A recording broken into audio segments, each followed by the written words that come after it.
Hey, what's happening, guys? Already coming into the 6th week of the season. We are coming up to pretty much the halfway point, as we only have 13 total weeks for the season itself, and then the playoffs are 14 and 15. So really pretty much halfway through. So right now, a lot of surprises. Still, divisions are super close. Just looking at it right now, I mean, there's a two-way tie in the NFC at 3-2 with Brock and Javi. Then everybody else is sitting at 2-3 in that. We got in the AFC, got me on top at 5-0, and then Jesus Christ, Aaron at 3-2, and then right behind him is Joe and Mike at 2-3, actually picking up the back of the division at 1-4. So if you guys notice, I mean, the league is pretty close. Yeah, there are right now some disparity just with the top and the bottom of the league, but other than that, right in the middle, it's very tightly packed. Anybody's ball game. Obviously, it's a long season. Things can happen just like it did last year, where my team started out 4-1, and then I ended up going 6-7 the rest of the year. So a lot of stuff can happen, guys. So don't lose the faith. Don't quit. Obviously, the season's not over for anyone. So I just want to remind you guys of that. Other than that, week 5. Looking at the scoreboard here, going back for week 5. Go just right through the matchups. It was me against Ashley in this one division. Big game. Ashley scored 109.9, but I got 151 even. Tony Romo with a huge game, 40.9. Then Russell Wilson led the way for her with 22.6. Another big matchup. This is probably matchup of the week. Both teams really fighting for division position and everything like that. Both high-scoring teams. Javi pulled out the victory, 124 to Aaron's with 91. Javi again led by Peyton Manning, 35.8, and then Aaron led by Alshon Jeffrey at 27.8. I really don't think Peyton Manning's going to slow down. I mean, he's going to set all sorts of records this year. It just looks too easy for him. So right now, it's looking like a smart keeper for Javi. Going on to Jared and Jeff's matchup, pretty close matchup actually. Some disturbing news for Jeff's team. He loses out on Julio Jones for the year, so that's a big hit for him. And then I see his new name change for getting Brandon Marshall. I think it's pretty creative, just from the trade that happened, and obviously Marshall's big game last night. But Jared took this matchup 111 to Jeff's 92. Jeff's team's kind of hurting right now. He's in need of a lot of positions, and we'll see what happens. I mean, Jeff was obviously led by Julius Thomas, 24.2. He just continues to be a huge surprise in this league. Great pickup. Looks like he's going to continue that stretch too. Just Manning looks his way a ton.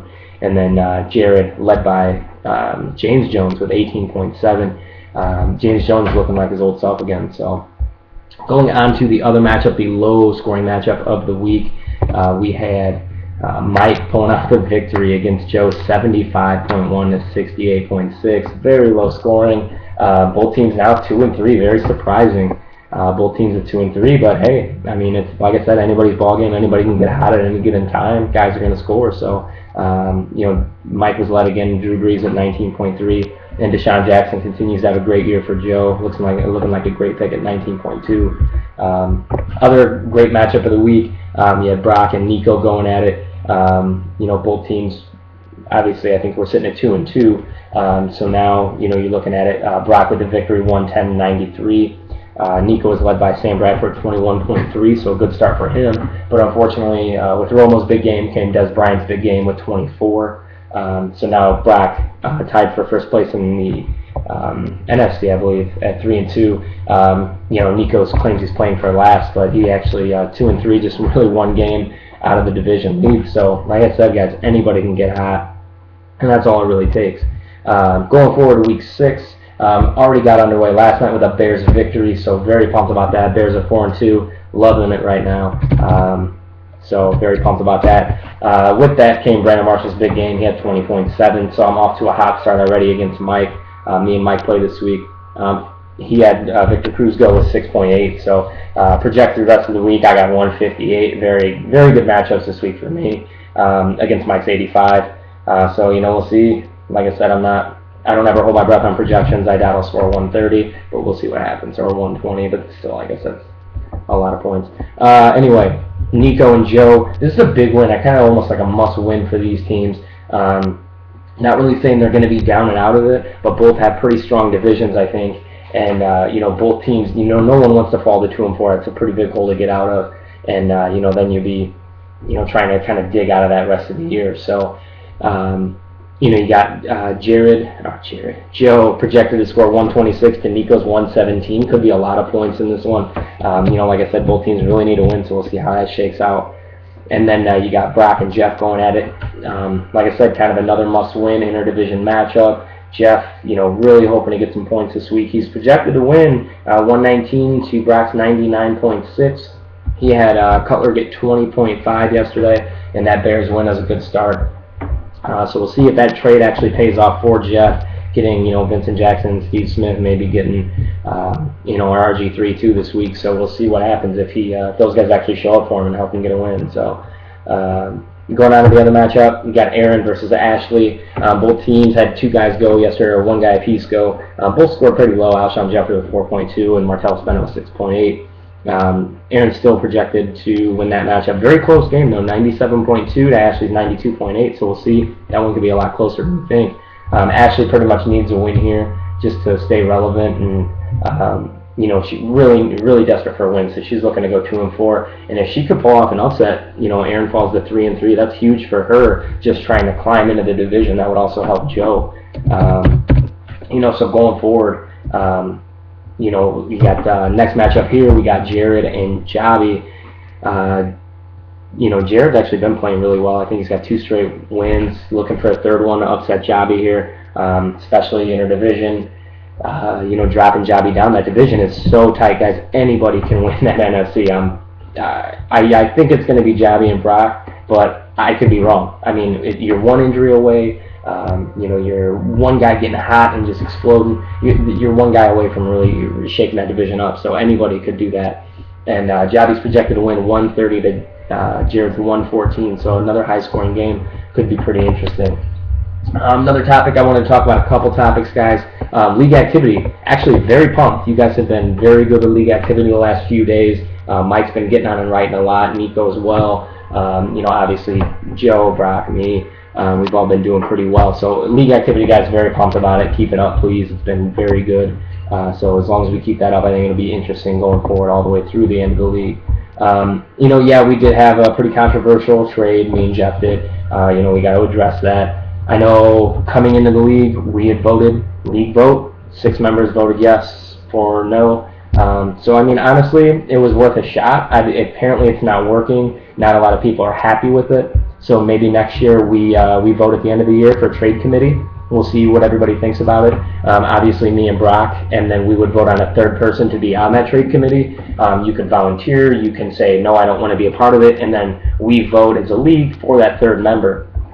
It's hard because, in the event that, we may have to include 2 members. So there's 4 technically. It's me and Brock, obviously, if we're in separate divisions, and then 2 from the other division. And then if me and Brock are ever involved in that trade, that 4th person will come in handy, just because we don't want any division bias, and also don't want any, I would say, if it's just me, Brock, and Nico, per se, and I'm in a trade, Brock and Nico would vote, and if they clash, then who do you bring in? So we would have to have that 4th guy.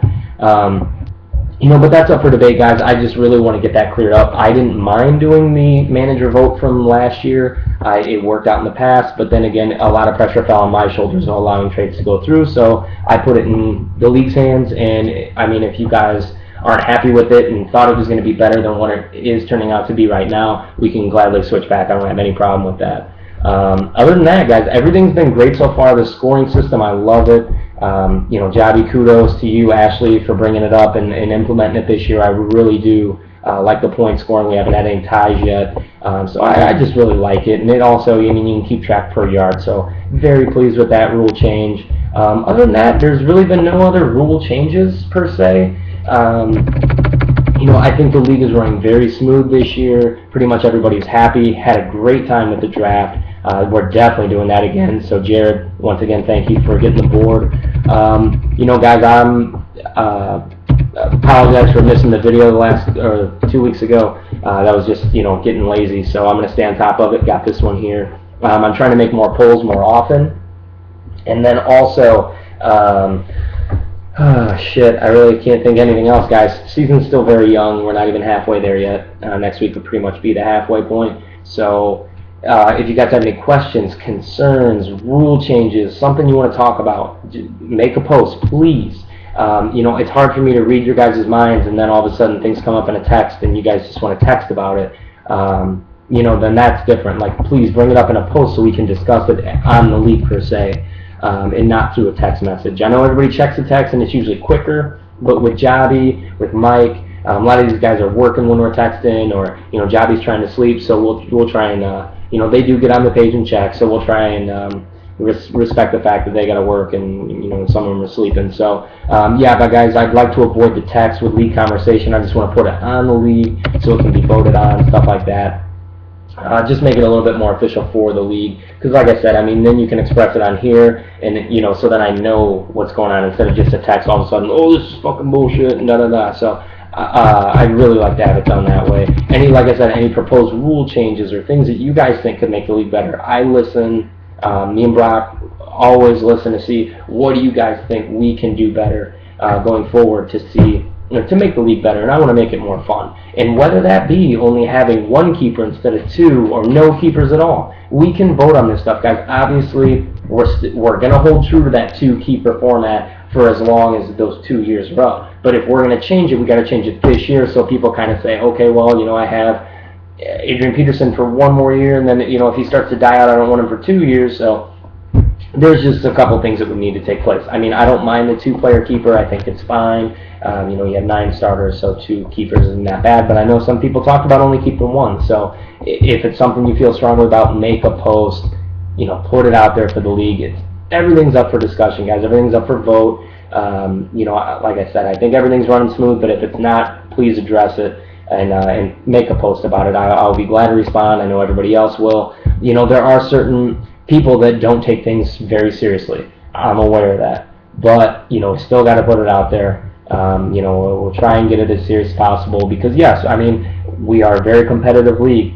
We play for money. Everybody wants to win. Nobody comes to pay $85 to lose and not have a good time.